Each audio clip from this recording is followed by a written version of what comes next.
Hey, what's going on, guys? I'm here with Erica and my friend Mike, and we want to give you an Iron Man 3 review.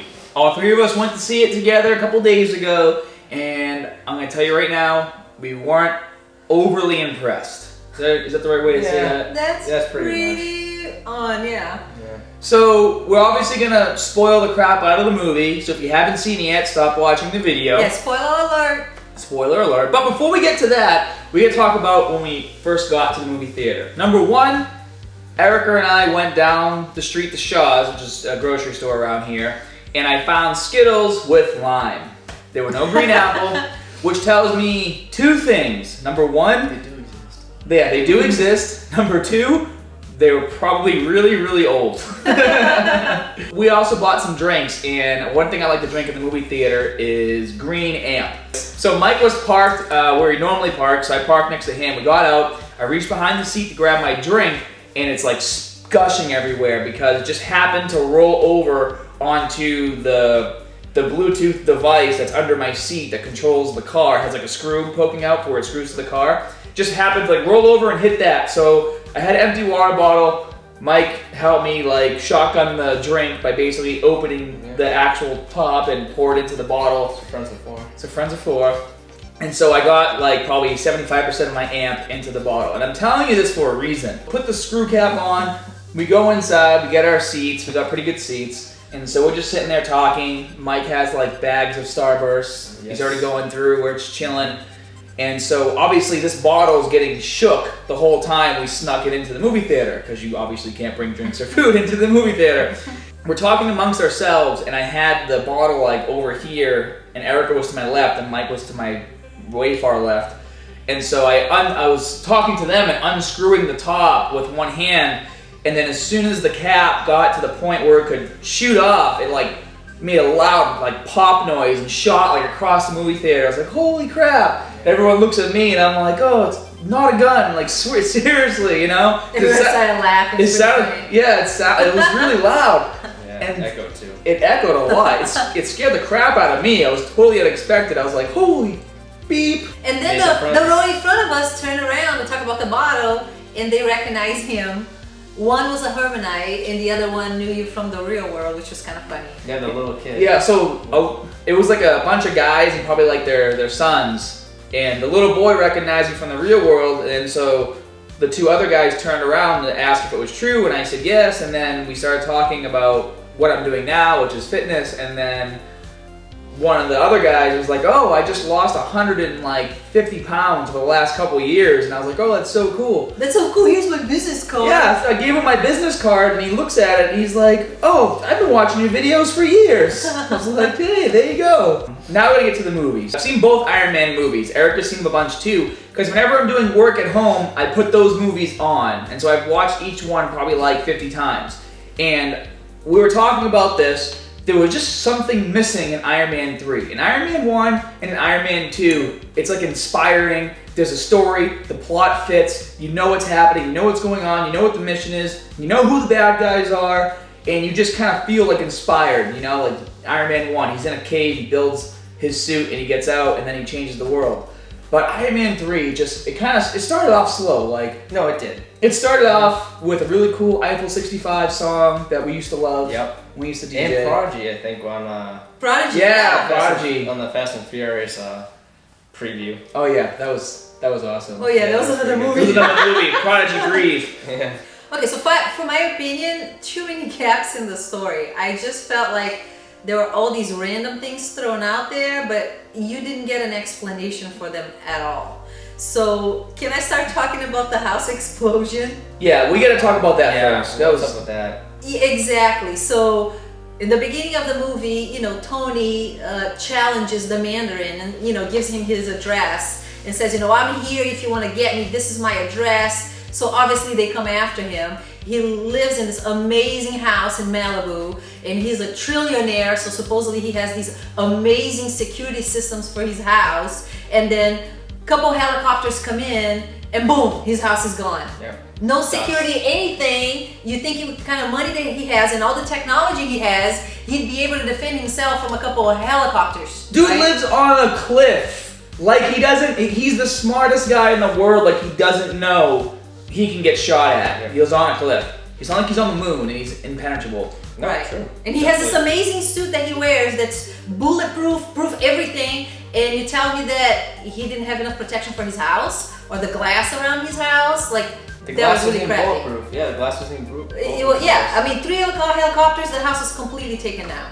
No, the only glass that's bulletproof is the glass going downstairs to Yeah. the shop, which you saw in Iron Man 1. When he was doing the injections in his arm, I originally thought it was, later in the comic book series. I know like bits and pieces about Iron Man. I know that he did injections and the suit actually came out of, the metallic part of the suit came out of these little holes he had in his body. And then he had like a few pieces he took out of a suitcase, like his helmet and whatnot.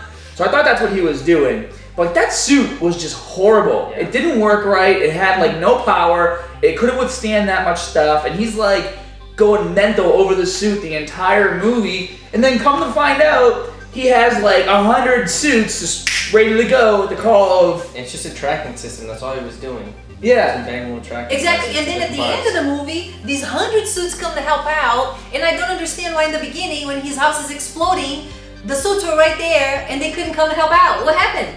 Yeah, exactly. He could have been like, Jarvis, don't let my house Jarvis, fall into the river. send me my boys and protect my house. I did some research on the Mandarin before I saw the movie, and I was just really irritated the way they went with it. They sell millions and millions and millions of copies of Marvel Comics. You don't have to be creative and change it. Because then you have fans that actually know what's going on, go see the movie and go, what the hell? In the beginning, I gotta admit, I even told Erica, I felt really bad because Tony totally just like was mean to him and told him to go on the roof and the guy wanted to jump off. So I hate it when, someone who maybe is a little handicapped or disabled trying to make a living or do something good gets kind of like crapped on, I guess is the best way to say it. So I felt bad for him. And then you see him later and you don't feel so bad because now all of a sudden he's like breathing fire out of his mouth and like doing all these things and he's overheating and the dude in the park, first of all, Happy's like a main character. He's in the movie, not even like a quarter of it because he gets blown up by that dude. He's in a coma the whole time.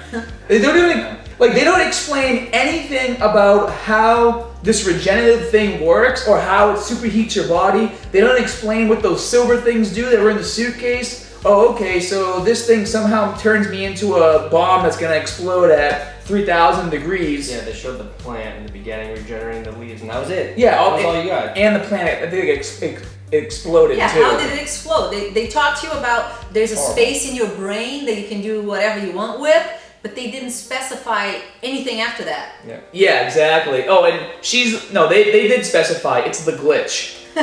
It's the glitch. Okay, well, what is the glitch? What does this do? The Mandarin is supposed to be this like super badass guy. And what irritates me is that they get this actor who looks like the Mandarin. They get him to play the role. They put him in all the previews. When they first show the Mandarin sitting in his chair before they're about to film that message to the president, they zoom in on his hand and you see the power rings that he have, which were derived from like an alien spacecraft, and they're each on a specific finger because they have a specific power. And he has all these sweet things. He's like a super martial artist, and he's just a mega badass. And he turns out to be like an actor. It's like, what? Yeah, they picked him off the street. Yeah, some dude they picked up off the street, exactly. Why would they do that? Like, why would you do this? And he was a nutbag, kind of goofy. I feel like completely took away credibility because he's supposed to be this hardcore enemy, and now this goofy actor doesn't even, you know what I mean, makes any sense whatsoever. Crack beer sitting in Yeah, the chair. cracking beers, hanging out with some chicks. He was kind of funny though. My favorite part is when he like has the gun in his face and they score the goal in the soccer. He's like, ole, ole, ole, ole. They made a joke out of Mandarin. Well, they Sad. and they made him look exactly like the comics with his costume, but then they turned, the dude who's breathing fire into the Mandarin at the end, and like this is the Mandarin now. So it didn't make any sense. And we also got to talk about the regenerative thing. Like they didn't explain why you could regenerate when you can breathe, when you have this like fire inside you. I don't understand that. And what I also don't understand is why the chick could grow back her left arm, but she couldn't fix her scarred up face. Because I would think that most women would probably want to fix that. First. I'm sure. I'm a girl. I don't care if I'm missing an arm. I'm fixing my face right away. And then at the end, all of a sudden, Pepper like has some crazy martial arts moves that she can do. She doesn't have any type of special training. She doesn't know how to fight as far as we know. And all of a sudden, she's doing this crazy stuff, which was cool to watch, but it made no sense. Maybe it was the glitch that Yeah, gave you this it was- training. Yeah. The glitch made her superhuman. I will say though, I mean, we kind of bash all the parts we don't like. Let's talk about some of the parts that we did like. I thought the banter with Tony and the little kid was like the best part of the movie. That was very funny. I like the end when he gave him a bunch of stuff at the end. Yeah, I like that too. That was very generous. cute. Well, all the action scenes were really good. Yeah, I mean, he was like jumping into different suits as they were flying by at the very end when he was fighting people, which, Trains. you know, he probably could have done that in the beginning of the movie and saved himself a whole lot of trouble, but we already moved past that. Yeah, I mean, the action was amazing, but I think it was also the movie's shortcoming because they focused so much on the action that they forgot about the plot a little bit. And they made a big deal about the Iron Patriot. All he did was just point his gun at a few people. He didn't do any fighting whatsoever aside from when the suit got taken over by the bad guys, which was kind of ridiculous because in Iron Man 2, the most badass part of the movie is when they're back to back at the end and War Machine's, you know, guns going off, his Gatling gun's going off this way, and Tony's fighting other people on the other side, and then they switch or whatever. And also, I don't ever remember, correct me if I'm wrong in the info section, I don't remember Tony ever getting his chest piece removed completely. Number one, I want to know what they're going to put there, because now he has this like 3 by 3 by 4 inch deep hole in his chest, which is, you know, pretty big. Yeah, eyesore. And if it was so easy, like they didn't say anything really about now they have the technology to remove the shrapnel. So if it was so easy to take the shrapnel out, why wouldn't they just do it in Iron Man 2 when his chest piece was killing him? Makes no sense. But if they did that, then he wouldn't have developed the new element, and then he wouldn't have the triangle chest piece instead. Like you said in the beginning, it's usually a very inspirational movie, and you leave feeling good. And as a girl too, his relationship with Pepper is super cool. This movie, I think that part fell short as well. You know, it starts the movie with him kind of neglecting her, and he's having his suit hang out with her instead of himself, and then they really don't elaborate on that at all, and it was kind of random. So then later on, she kind of dies. He thinks she dies, and then she comes back all strong, and then all of a sudden they're great again, and they're this romantic couple again. So that part to me didn't add either. Yeah, and he's kind of just like, I'll fix you later, and then all of a sudden she's better. You know, And they're in love and romantic again. everyone else is like freaking out over the glitch, and he's like, I'll fix you when I get home. I think it showed he did to her too. Yeah, exactly. She's just kind of there while he's getting his chest piece removed. Yeah, even the romantic part of the movie, I think, fell short. And also, too, I mean, once again, correct me if I'm wrong, like Tony Stark, you know, him and Captain America pretty much lead the Avengers, and I've never seen him in a position where he like freaks out and he's having PTSD and he's, you know, going nuts and out of his mind, like freaking out about stuff. And I really didn't like seeing him freaking out so much in the movie. He went through the whole traumatic experience in the desert. You know, he wakes up, he has this thing in his chest, he's in a cave, and then all it takes is his buddy to say, you know, what are you gonna do? And then all of a sudden he flips the switch and he does all this crazy, amazing stuff. And now he's like hiding, or he's like afraid to even go out his door because he thinks aliens are gonna come down. But the whole time he fought the aliens, you know, he beat the crap out of him. He wasn't upset, you know. Yeah, So he takes a leadership role like he did in the Avengers. He's like in control. I got this. I'm gonna go fix everything. This movie, maybe they try to make him a little more human, but he became kind of weak. You know, he wasn't that guy that's got it together. End all be all the movie is I did enjoy it, but it's not gonna be one of the movies that I just won't purchase. I will see it on Netflix. I'll buy it. 'Cause You I know, got complete I know you set. will. You know, I'll wait till it comes on FX and they have 1, 2, and 3 marathon. You know, it'll be in the background running. Yeah, I left the Avengers feeling like, wow, yeah. Can't wait for This one, can't wait for the second right? one. Right. Now I'm just sort of glad Right. that it's over. Yeah, I feel like they kind of like just killed some of the flair. Yeah, Because obviously now they lead into maybe a Iron Man and Hulk team up for the next Iron Man, which could be cool. They work really well together. I kind of left like, I can't wait till Fast and Furious comes out in like 2 weeks. And Hangover 3. And Hangover, yeah, exactly. Like yes, Hangover 3 and Fast and Furious, you know, or Wolverine's coming out soon. Right. Yeah. I didn't leave like, I can't wait to Iron Man 4. I mean, so worth checking out, but just don't have high expectations. You know, don't expect Avengers, because that's not what you're gonna get. I mean, don't expect Iron Man 1 quality, really. Or 2. Or 2. Because usually it's like number 2, they kind of like mess up a little bit, and number 3, they bring it back. Yeah. Nope. Nope. So, Just downward spiral. yeah. So let us know what you guys thought of the movie. Thanks for watching our review. You guys want to say bye? See you guys. Bye, Thanks guys. for watching. Later, guys.